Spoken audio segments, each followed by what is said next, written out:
Hi all, welcome to Eesha vlogs. Pure నెయ్యి మేము ఇంట్లో ఎలా తయారు చేసుకుంటామో మీకు చూపించాలనుకున్నానండి. మేము వాడే పాలల్లో మాకు క్రీమ్ వస్తుందండి. సో అది నేనేం చేస్తానంటే డైలీ కొద్ది కొద్దిగా సెపరేట్ చేసి పెట్టుకుంటాను. చూడండి, మాకు మిల్క్ తీసేగా ప్యాకెట్లో ఎలా క్రీమ్ ఉండిపోతుందో. ఇదంతా నేను ఒక 14 days అలా 2 weeks కలెక్ట్ చేసి పెట్టుకుంటాను.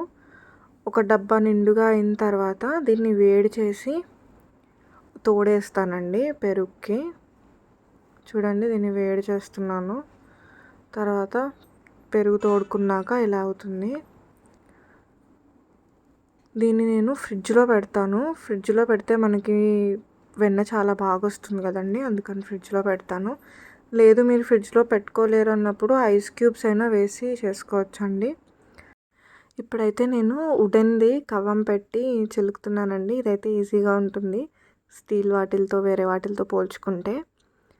ఇది గట్టిగా ఉంది కదా, ఫస్ట్ ఒకసారి అలా మూవ్ చేసేసుకొని, ఎక్కువ వాటర్ ఏం పోసుకోనండి, కొంచెం వాటరే పోసుకుంటాను, దాంతోనే సరిపోతుంది. దీంట్లో కావాల్సినంత వాటర్ యాడ్ చేసేసి ఒక 5 minutes చిలికితే సరిపోతుంది. చిలకంగానే మీకు ఇలా పైకి మొత్తం వెన్న ఫామ్ అయిపోతుంది. దీన్ని నేను సపరేట్ చేస్తున్నానండి ఒక చిన్న గిన్నెలోకి.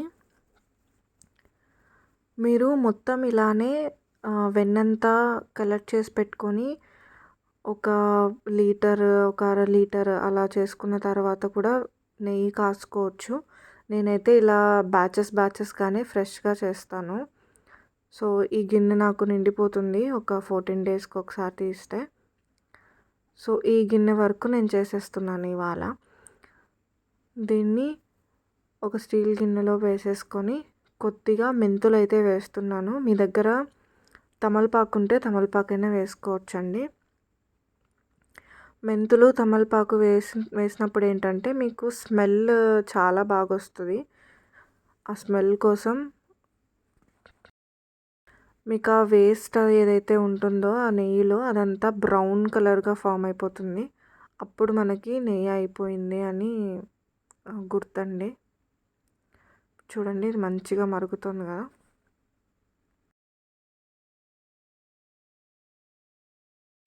ఇక్కడైతే నాకు బ్రౌన్ కలర్ టర్న్ అయిపోయింది. సో నేను ఆఫ్ చేసేసి కాసేపు దీన్ని చల్లారనిస్తానండి. చల్లారిన తర్వాత మనం స్టీల్ స్ట్రైనర్ తీసుకొని గ్లాస్ జార్లో కానీ, లేదా మీ దగ్గర స్టీల్ జార్ ఉంటే స్టీల్ జార్లో కానీ తీసేసుకోవచ్చు. ఇది నీట్గా చల్లారిపోవాలండి.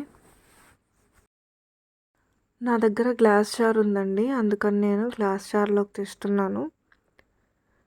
ఇది కొద్దిగా చల్లారిన తర్వాతే వేసుకోవాలి స్ట్రైన్ చేసేటప్పుడు. మీరు కూడా మీ ఇంట్లో ఇలాగ సింపుల్గా ట్రై చేసి ఎలా కుదిరిందో నాకు కామెంట్ బాక్స్లో చెప్పండి. Please subscribe to Eesha vlogs. Bell ఐకాన్ని క్లిక్ చేయండి మరిన్ని వీడియోస్ కోసం.